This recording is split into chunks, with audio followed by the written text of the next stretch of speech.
here we have an infinity mirror with a surround that's an LED clock powered by the Arduino.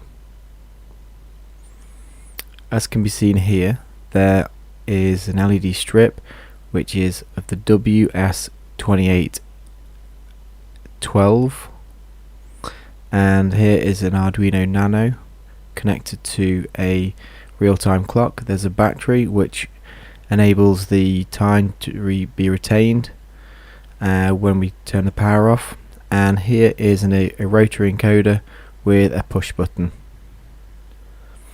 So to make an infinity mirror out of it, we're going to use a normal mirror underneath, and then on top we're going to use a 50% one-way mirror that allows part of the light to be reflected and part to be to be transparent.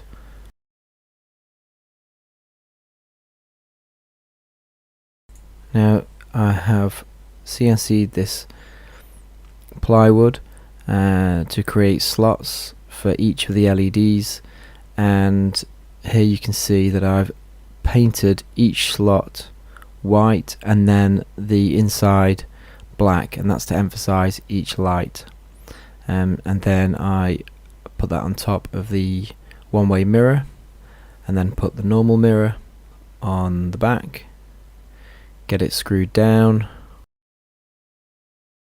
So if we get it plugged in, and now we can see the nice effect as it appears to go beneath kind of the surface of the table, and now you can see that kind of real 3D effect of those LEDs as it drops back.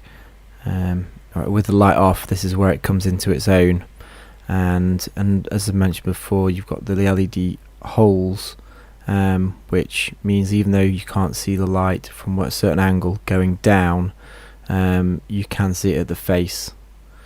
And so there we go. That is the LED clock with the infinity mirror, powered by an Arduino, all open source. Thanks for watching.